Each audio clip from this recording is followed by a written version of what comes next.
Hello and welcome to the latest edition of the Public Sector I Heart You podcast. I'm Rebecca Davis, Chief Executive at West Midlands Employers, and today I'm joined by Ian Miller, Chief Executive of Wyre Forest District Council, and we're going to talk about all things local government and things which are on the agenda for the future.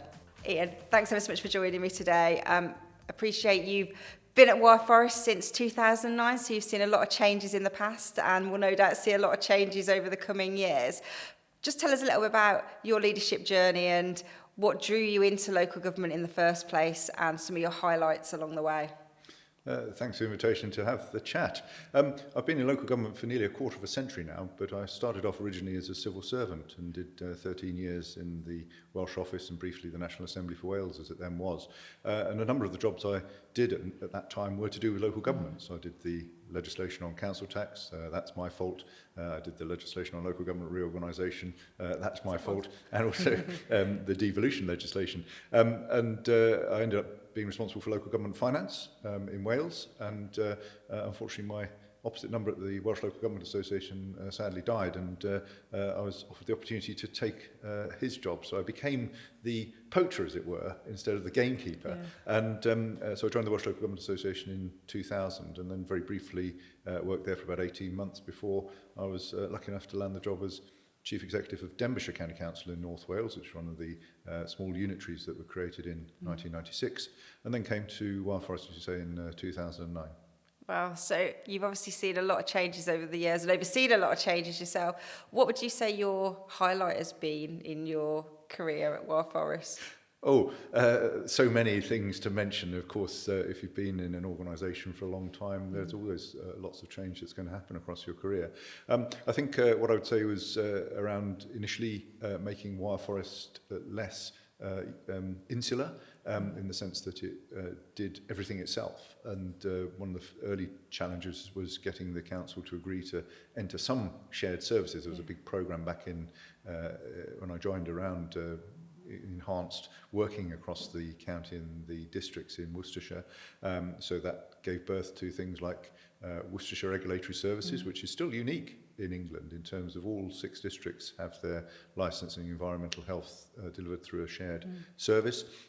Subsequently, we entered into North Worcestershire Economic Development and Regeneration with 2 other districts in North Worcestershire. Now that came to an end in 2024 for good practical reasons, but for over a decade, enabled us to work together and effectively to attract investment into North Worcestershire. Secondly, then I'd say in terms of the changes for Wyre Forest District Council itself, in terms of actually getting our estate in order. And the top project given to me by the then leader when I joined was delivering a new HQ building. So that took up a lot of my time from the end of 2009 until it opened in the autumn of 2012. We also invested heavily in our depot, which is our other main operational site. So actually getting our assets base in a good shape has saved us money and actually generated a lot of money as well. So we let out a lot of that office space now to other users. Yeah, so it's an ever-evolving world, isn't it? I know within it, the role of the chief executive, it's a non-political role, but in some ways highly political with a small p, dealing with so many different stakeholders, politicians, groups.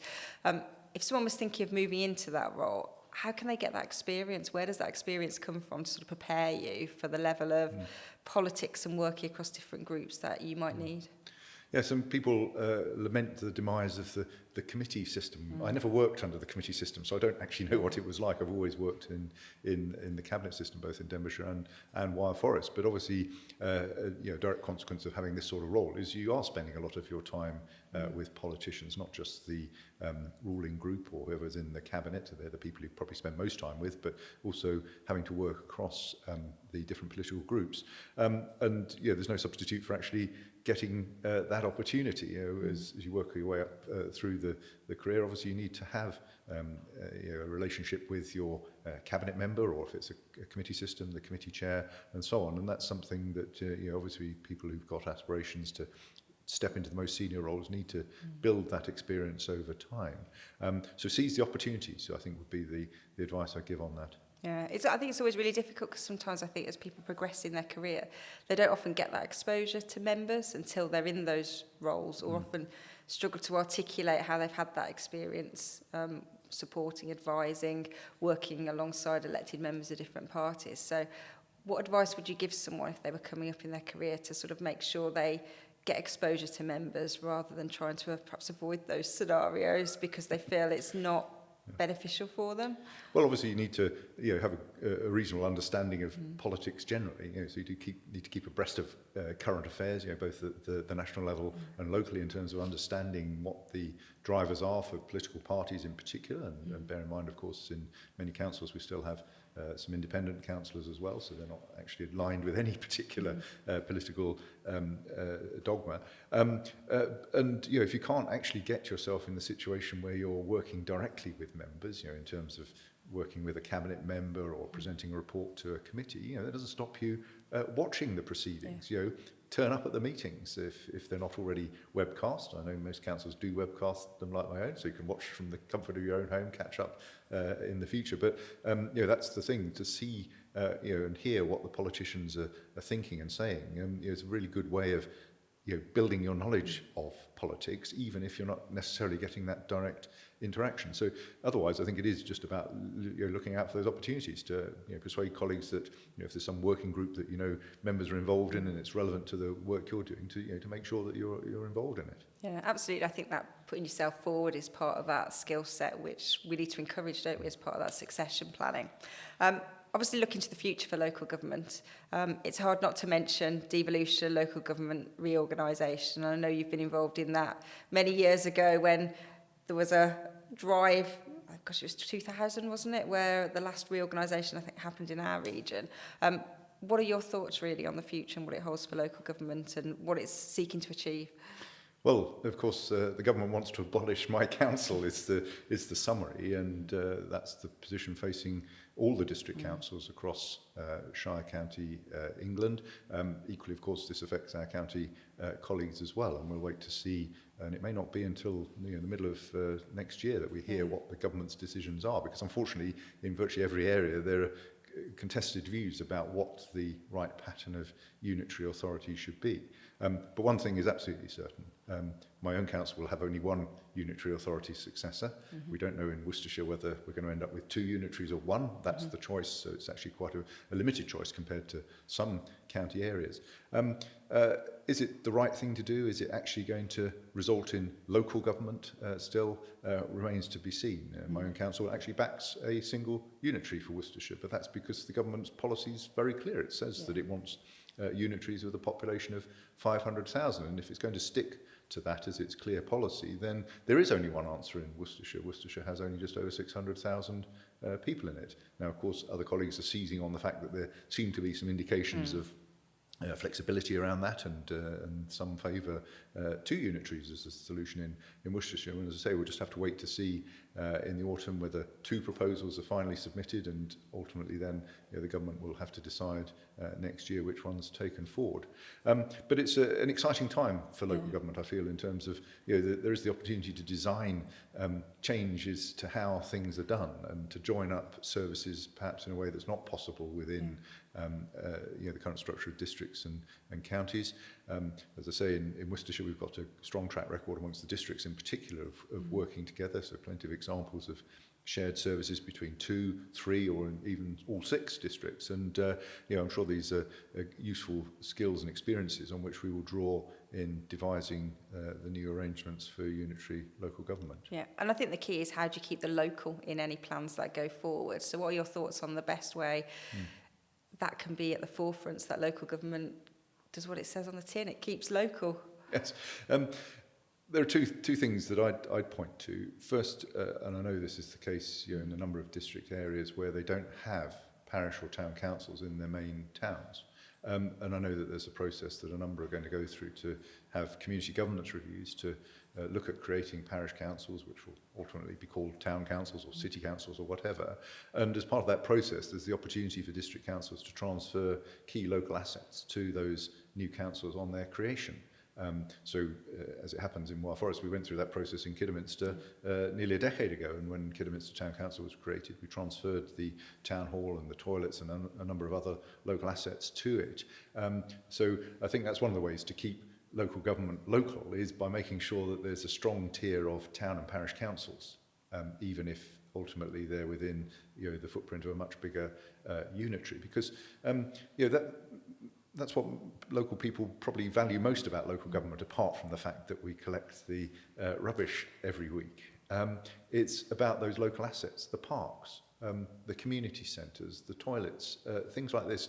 People actually value because they're the things that they see and use on a weekly or daily basis or what have you. Whereas only a small proportion of people, as we know, use social services and children's services. Yes, obviously lots of kids go to schools, but in terms of the universality of local government services, they really are to be found in the districts. And I think the strong role for town and parishes would be one thing. The other thing that big unitaries are going to need to do, whatever size they ultimately turn out to be, is how do you ensure local accountability? Is it actually going to be a good idea to have a single planning committee covering a population of 500,000 people, for example? There are different ways in which you can address those issues so that people within a given area feel that it is more local to them. Whereas if everything's done remotely, only at the level of the unitary authority, it really won't go down well. And of course, unitaries need to be careful about not unpicking the local provision of services that's very important. So, for example, customer service hubs. It would not be credible in the Worcestershire case, for example, to end up with a single face-to-face customer service point serving the entire district. I think it's entire county. Inevitably, you'd need to have, I think, just keep the current system. In terms of, it doesn't matter whether you have one unitary or two, but we have a number of customer service points now. Why would you want to reduce that? That would make local government more remote from people than now. And I think a lot of citizens aren't necessarily aware of how the changes might impact them.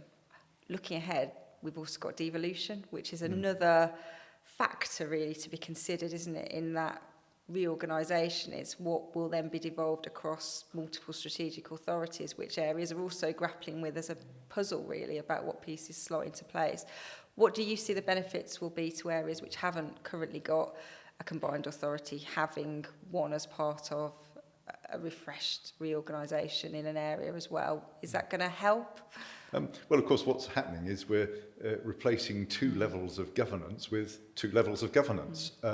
But, of course, the offer that's on the table, although I'm not myself 100% convinced that it's a very strong devolution offer that's on the table, is about transfer of funding in particular, but perhaps also some powers from Whitehall to a more local area. And that's got to be a good thing. The principle of that has got to be absolutely the right thing to do.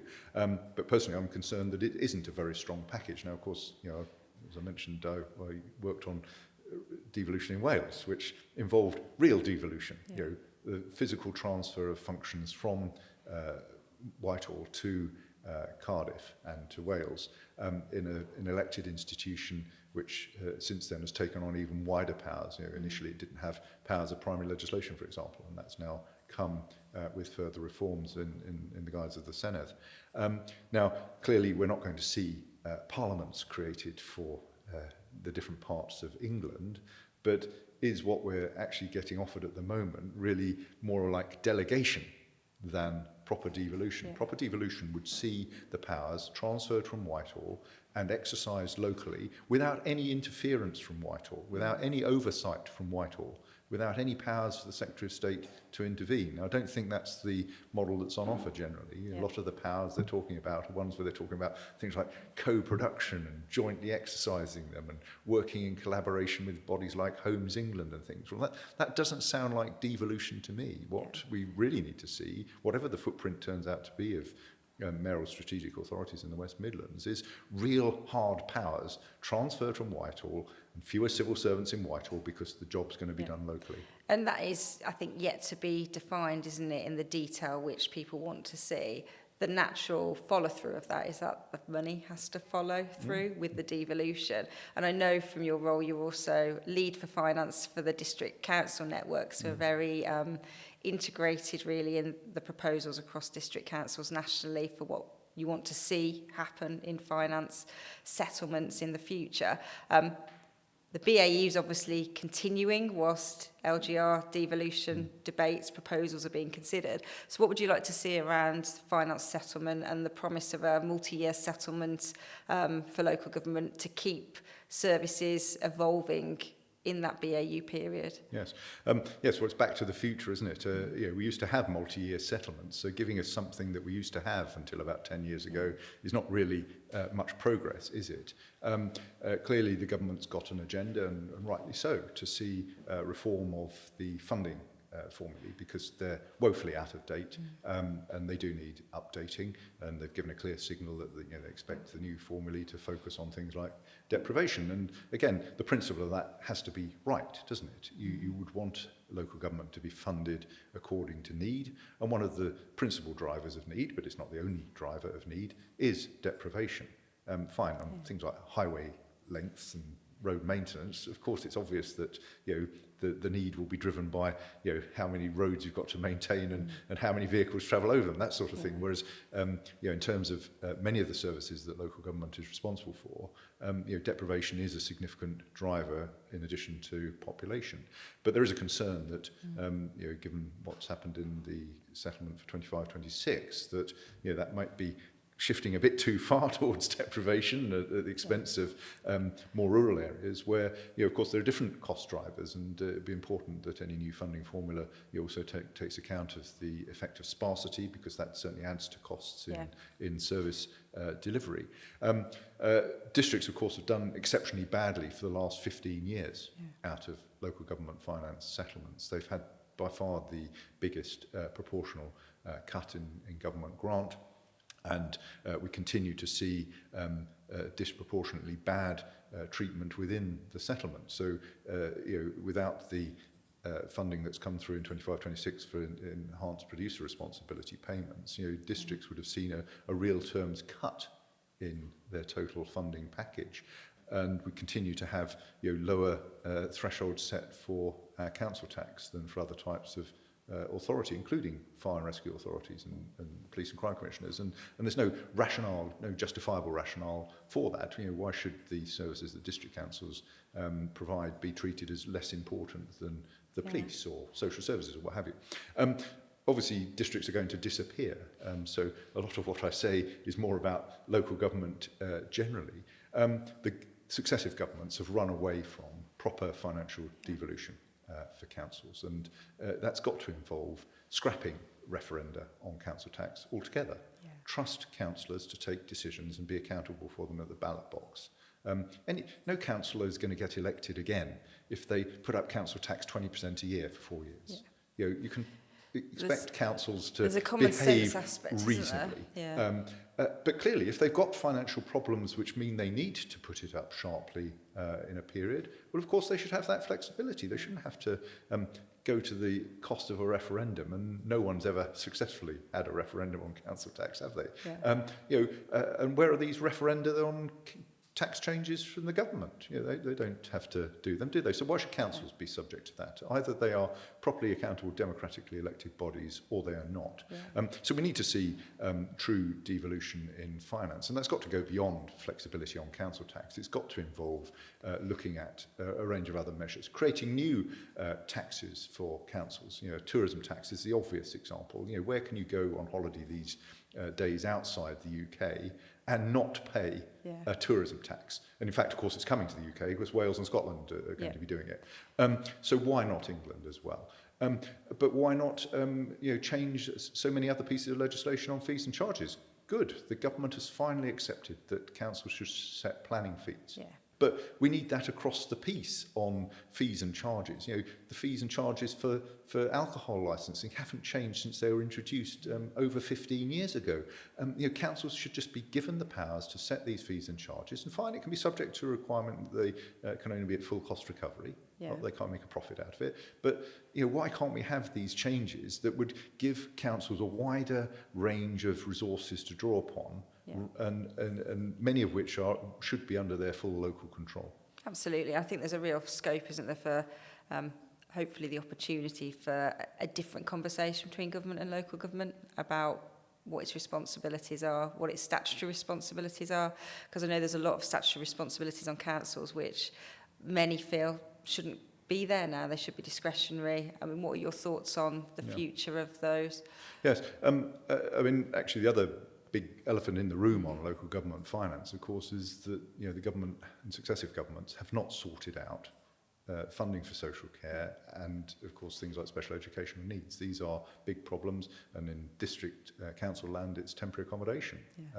Why is it that the housing subsidy rate for temporary accommodation is still based on 2011 figures? There's no logic to that. It's just like there's no logic to the fact that council tax is still based on 1991 property values. It's time to see an updating of these approaches. And in respect of social care, I mean, the big concern is that this commission under Baroness Casey, it's not even due to produce its full and final report till 2028. Now, let's assume that it's going to recommend that there actually has to be the introduction of some new taxation system to help pay for social care. Well, if that is the recommendation, that's going to require legislation. So it's not going to happen in 2028, is it? Yeah. It might happen, if you're very lucky, in 2029. In other words, this government's just kicked down the road the same can that the previous government kicked down the road several times. And if the government isn't prepared to see these services properly funded, then there does have to be the debate about changing the duties that are on local government. So the duties around social care and SEN and so on, they could be drawn differently. Now, drawing them differently would be very difficult. Yeah. It would actually mean withdrawal of certain entitlements that people have now. And as we're seeing with debates about other changes in welfare support, for example, people get very upset about very that. Emotive, and it's never going to be met favourably. No, of course it's not. It is an option, but as I say, will this government be brave enough to say, well, actually, we're going to draw differently the line where people can get support in social services or in special educational needs? And this is an option, but it'd be a very unpopular option. And therefore, actually, if they're not prepared to do that, then they have to do the other, which is to sort out the financing arrangements.